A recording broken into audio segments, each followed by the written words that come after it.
Hello dear friends, bye वाले गुरुजी channel पर आपका वेलकम है। फ्रेंड्स, एनसीईआरटी समरी की सीरीज़ में आज की क्लास में लेकर आया हूँ बायोलॉजिकल क्लासिफिकेशन का नेक्स्ट पार्ट, जिसके अंतर्गत पार्ट 6 में हम पढ़ेंगे यहाँ पर, यानी इस सीरीज़ का ये 10th वीडियो है और इसमें जो बायोलॉजिकल क्लासिफिकेशन का पार्ट 6 पढ़ेंगे। तो दोस्तों यहाँ पर ये एनसीईआरटी की जो समरी है, यहाँ पर एनसीईआरटी की इंपॉर्टेंट लाइंस को इन्वॉल्व किया है, साथ में समरी के अंतर्गत उन फैक्ट्स को स्पेशली यहाँ पर रखा गया है जो एग्जाम के पॉइंट ऑफ व्यू से, यानी नीट के पॉइंट ऑफ व्यू से इंपॉर्टेंट है। नीट आपको पता है जुलाई में होने जा रहा है और बड़ा ही इंपॉर्टेंट है यहाँ पर एनसीईआरटी का बड़ा इंपॉर्टेंट रोल है। साथ में इन एग्जाम्स के लिए, राजस्थान में होने वाले इन एग्जाम्स के लिए भी ये क्लास बड़ी इंपॉर्टेंट होगी। इस क्लास के थ्रू आज हम पढ़ेंगे viruses, viroids and prions and lichens, जिनके बारे में एनसीईआरटी के अकॉर्डिंग एक इंट्रो पढ़ेंगे, जो आप कह सकते हैं अपने आप में इंपॉर्टेंट है, क्योंकि यहाँ से एनसीईआरटी की लाइन एज इट इज आ जाते हैं। तो एनसीईआरटी का जो समरी है क्या कहता है इन टॉपिक्स के बारे में, वो हम आज जानेंगे। आपको पता होना चाहिए कि एनसीईआरटी अगर जिसने पढ़ लिया एक बार,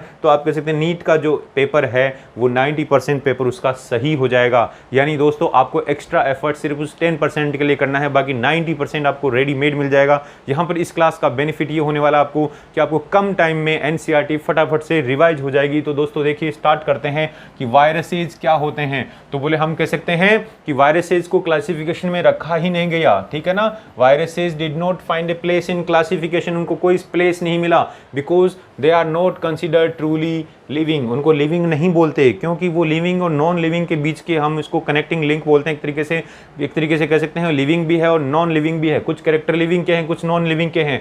लेकिन सबसे पहले इंपॉर्टेंट क्लासिफिकेशन में क्यों नहीं रखा? Because they are non cellular. Viruses non cellular होते हैं, सेल नहीं होता है इनके अंदर, ठीक है ना। और साथ में आप कह सकते हैं they are inert crystalline structure, यानी outside the living cell. Cell से जब तक वो बाहर हैं तब तक वो कैसे हैं? इनर्ट क्रिस्टलाइन स्ट्रक्चर है, यानी क्रिस्टल जैसे होते हैं, मिट्टी के पार्टिकल जैसे होते हैं दोस्तों। लेकिन सेल में एंटर करने के बाद में क्या होगा कि once they infect a cell, cell में जैसे ही एंटर करेंगे वो सेल की मशीनरी को टेक ओवर कर लेंगे, यानी take over the machinery of the host cell to replicate themselves, अपने आप को रेप्लिकेट कर लेंगे एंड होस्ट सेल को किल कर देंगे। तो दोस्तों बड़ा ही खतरनाक ऑर्गेनिज्म है। हालांकि लिविंग और नॉन लिविंग कह नहीं सकते, लेकिन कुछ कैरेक्टर लिविंग के भी हैं, कुछ नॉन लिविंग के भी हैं। अब यहाँ पर जो वायरस का मीनिंग की बात करें तो वायरस का मीनिंग होता है वेनम और पॉइजनस फ्लूइड, यानी ऐसा फ्लूइड जो आप कह सकते हैं जहरीला है दोस्तों। अब जो साइंटिस्ट हैं दिमित्री इवानोवस्की, इन्होंने 1892 के अंदर दिमित्री इवानोवस्की ने इस वीनम, यानी आप कह सकते हैं वायरस का जो नेम दिया, और इस तरीके से आप कह सकते हैं उन्होंने ये बताया कि इसमें खोज की कि ये टोबैको के अंदर मोजेक डिजीज कोज करता है। टोबैको यानी तंबाकू के अंदर मोजेक डिजीज कोज करता है, और उन्होंने खोज की और वहाँ ये पाया, क्या पाया दोस्तों, कि बैक्टीरिया जो वायरस है वो बैक्टीरिया से छोटा है, स्मॉलर देन बैक्टीरिया, छोटा है। इसलिए का मतलब आप कह सकते हैं बैक्टीरियल प्रूफ फिल्टर से ये पास आउट हो सकता है, यानी can be pass through bacteria proof filters. बड़ा ही इंपॉर्टेंट लाइन है, वैसे हालांकि ये पता है, लेकिन अब इंपॉर्टेंट लाइन ऐसे आ रहा है कि यहाँ पर 3 साइंटिस्ट हम पढ़ेंगे, WM Stanley, WM Beijerinck and then Dmitri Ivanovsky. Ivanovsky ने नाम दिया और इस तरीके से इसकी खोज की, लेकिन बेजरिंग और स्टैनले ने कुछ बातें बोली। इन्होंने क्या बोला दोस्तों? बेजरिंग ने क्या बोला कि यहाँ पर उन्होंने क्या किया, Beijerinck demonstrated the extract of infected plants, यानी जो इन्फेक्टेड प्लांट था उसका एक्सट्रैक्ट है ना, उसको डेमोन्स्ट्रेट किया। और कैसे डेमोन्स्ट्रेट किया कि this fluid extract cause infection in healthy plants, यानी आप कहने का मतलब जो डिजीज प्लांट हैं उनके लीव्स का एक्सट्रैक्ट लिया और हेल्दी प्लांट पे डाल दिया, और उससे क्या हुआ? बोले इन्फेक्शन फैल गया। इसलिए आप कह सकते हैं इस फ्लूइड को इन्होंने क्या बोला? Contagium vivum fluidum, contagium vivum fluidum. Very very important line, यानी ये किसने दिया? तो आपको याद रखना है कॉन्टेजियम वाइवम फ्लूइडम जो है, यानी एक तरीके से इन्फेक्शियस लिविंग फ्लूइड होता है। यानी उन तंबाकू की, टोबैको की लीव्स को, एक्सट्रैक्ट को किस में डाला? हेल्दी पे डाला, हेल्दी प्लांट पर, हेल्दी प्लांट में इन्फेक्शन हो गया, तो इसको आप कंटेजियम वाइवम फ्लूइडम बोल दिया। बड़ा ही इंपॉर्टेंट टर्म है, ध्यान रखना है दोस्तों। बिजरिंग ने दिया, इस पे क्वेश्चन आता है। फिर देखिए स्टील यानी क्रिस्टल, ऐसे आप कह सकते हैं हार्ड चीज है, तो स्टैनले ने क्या है? क्रिस्टल बताया इसको, यानी उसने क्या शो किया? स्टैनले ने 1935 में शो किया कि that viruses could be crystallised, यानी वायरस को क्रिस्टलाइज किया जा सकता है, वायरस के क्रिस्टल बनाए जा सकते हैं। और ये जो क्रिस्टल होते हैं वायरस के, they consist largely of proteins, यानी प्रोटीन से ही बने होते हैं दोस्तों ये क्रिस्टल। तो इस तरीके से आप कह सकते हैं कि क्रिस्टलाइज किया जा सकता है, और इस फ्लूइड को ये नाम दिया। ये दोनों ही इंपॉर्टेंट टर्म हैं। अब आप कह सकते हैं सेल के बाहर होगा जब वायरस, है ना, they are inert outside the specific host cell, बाहर रहेंगे तो इनर्ट रहेंगे और ये जब अंदर रह के ही जीवित रह सकते हैं। इसलिए वायरस को क्या बोला है, ऑब्लिगेट पैरासाइट्स।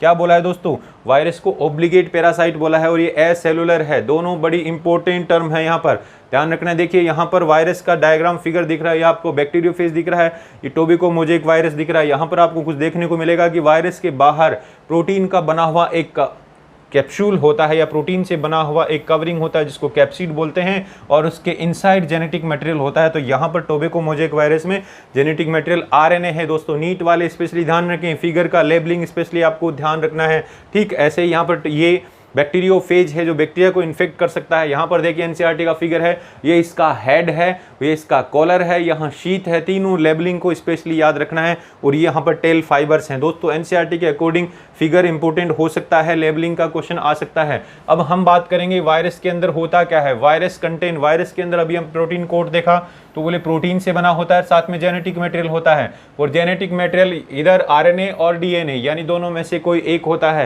यानी no virus contain both RNA DNA, किसी भी वायरस में दोनों नहीं होते एक साथ। Very very important line, very very important statement, ध्यान रखना है दोस्तों।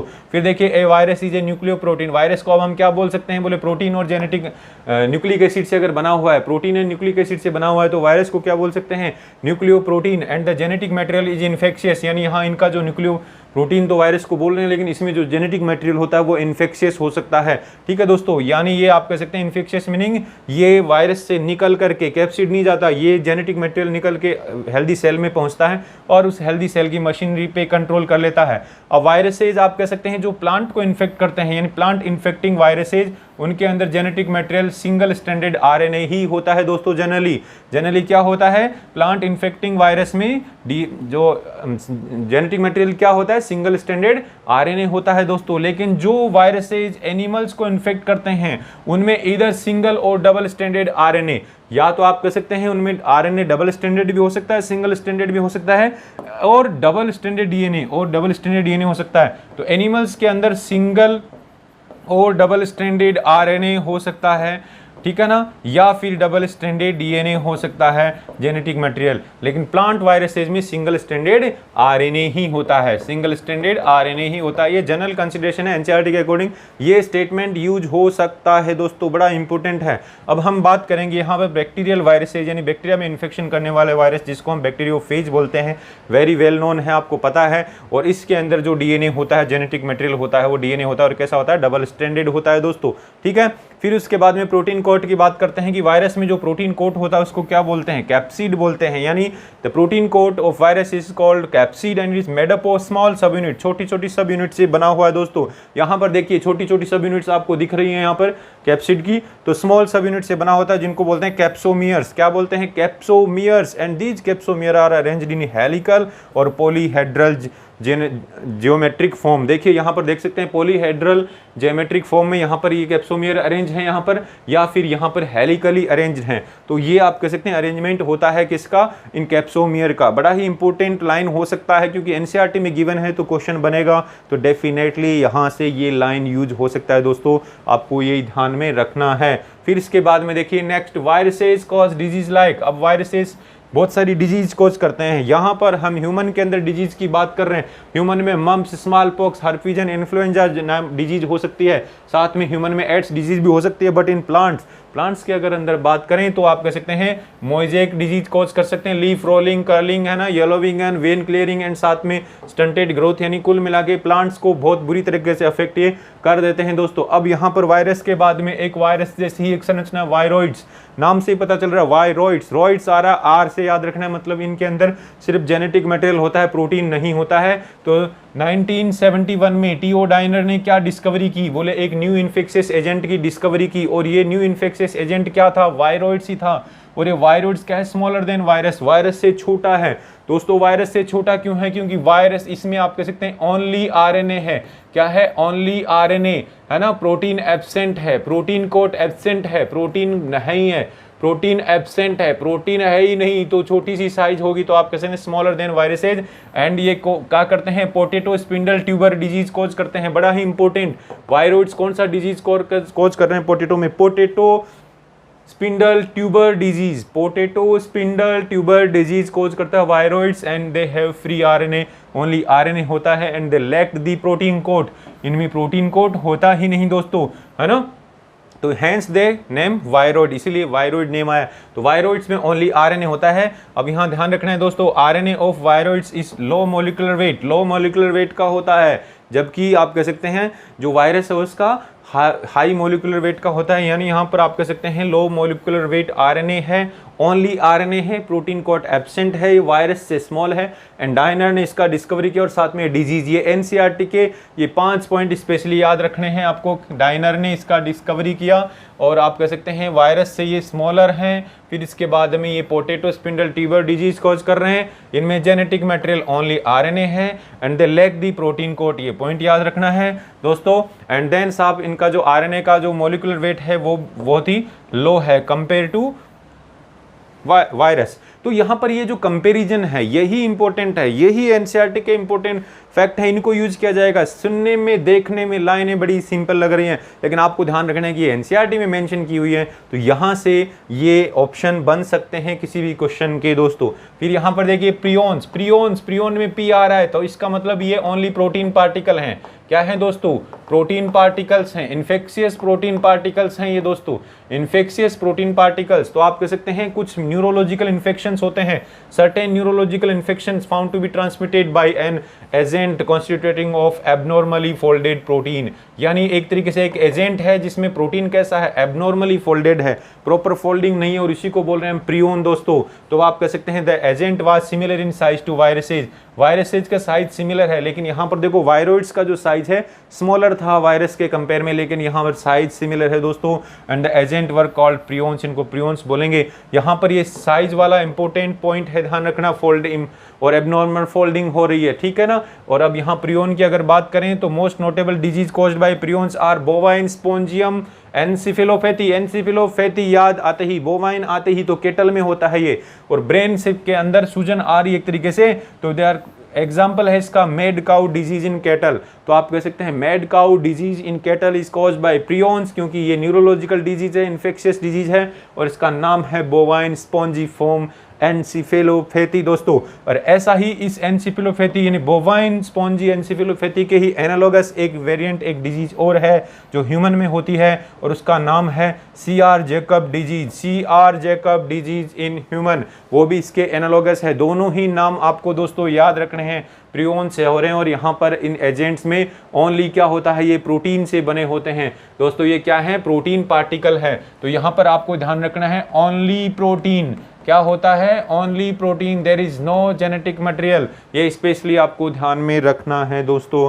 फिर उसके बाद में देखिए लाइकेंस आते हैं। लाइकेंस का हमें पता है, लाइकेंस क्या है? सिम्बायोटिक एसोसिएशन है बिटवीन एल्गी एंड फंगी, यानी आप कह सकते हैं सिम्बायोटिक एसोसिएशन का मतलब है कि दोनों एक दूसरे के लिए बेनिफिशियरी हैं, एल्गी एंड फंगी दोनों एसोसिएशन बना के रह रहे हैं, दोनों एक दूसरे के लिए बेनिफिशियल है। यहाँ पर जो एल्गल कंपोनेंट है इस एसोसिएशन का उसको फाइकोबायोंट बोलेंगे, एंड देन फंगल जो कंपोनेंट है उसको हम माइकोबायोंट बोलेंगे, और यहाँ पर जो फाइकोबायोंट है वो ऑटोट्रोफिक है, एंड देन माइकोबायोंट है वो हेट्रोट्रोफिक है दोनों। तो इस तरीके से आपको mycobiont heterotrophic and phycobiont autotrophic है। इसका मतलब फाइकोबायोंट यानी algae, algae prepare the food for the fungi, fungi के लिए फूड बनाएगा, and fungi provide shelter and absorb minerals, और फंगी बदले में क्या देगा? बोले एल्गी ने फूड बनाया फंगी के लिए, और फंगी है वो प्रोवाइड शेल्टर, यानी उसको जगह देगा रहने के लिए, मकान देगा, और साथ में absorb the mineral nutrients and water for its partner, यानी आप कहने का मतलब जो फंगी है वो मिनरल्स को भी एब्जॉर्ब करेगा और साथ में वाटर को भी एब्जॉर्ब करेगा। तो lichens are good pollution indicator, यानी आप कह सकते हैं जहाँ पे पोल्यूशन होगा, एयर पोल्यूशन होगा स्पेशली, वहाँ पे लाइकेन ग्रो नहीं करेंगे पोल्यूटेड एरिया में। तो फ्रेंड्स यहाँ पर आपने देखा कि लाइकेन के बारे में एनसीईआरटी क्या कहता है, प्रियोन्स के बारे में क्या कहता है, वायरॉइड्स एंड वायरस के बारे में क्या बोलता है। तो इस तरीके से ये क्लास बहुत ही इंपॉर्टेंट था। इसी तरीके से आपको एग्जाम से पहले आपको पूरा जो कहने का मतलब एंड ऑफ मई तक पूरा एनसीईआरटी का समरी में आपको प्रोवाइड करवाऊंगा, जिससे क्या है ना आप अपनी जो नीट की प्रिपरेशन को स्ट्रॉन्ग कर सकते हैं। बिकॉज जून मई 31 मई तक अगर हम एक बार एनसीईआरटी की समरी को रिवाइज कर लेंगे तो फिर हमारे पास एक महीना बचता है। तो डेली आप 10-15 मिनट के वीडियो से किसी भी टॉपिक को फटाफट से रिवाइज कर सकते हैं। यहाँ पर आपको बिल्कुल भी टाइम वेस्ट नहीं होने वाला है। बिकॉज जितना सुनेंगे, जितना यहाँ पर इसको स्ट्रेस देंगे एनसीईआरटी के लाइन्स को, एनसीईआरटी के फैक्ट्स को, उतना ही वो याद रहने वाला है दोस्तों। तो आप इसको वीडियो को देखिए, और अगर वीडियो पसंद आया हो तो लाइक और शेयर कर दीजिए, साथ में बेल आइकन को दबा दीजिए ताकि आने वाले वीडियोज़ के नोटिफिकेशन मिलते रहें, और साथ में चैनल को सब्सक्राइब कर, जिसने नहीं किया वो सब्सक्राइब भी कर लें। तो दोस्तों मिलते हैं नेक्स्ट क्लास में।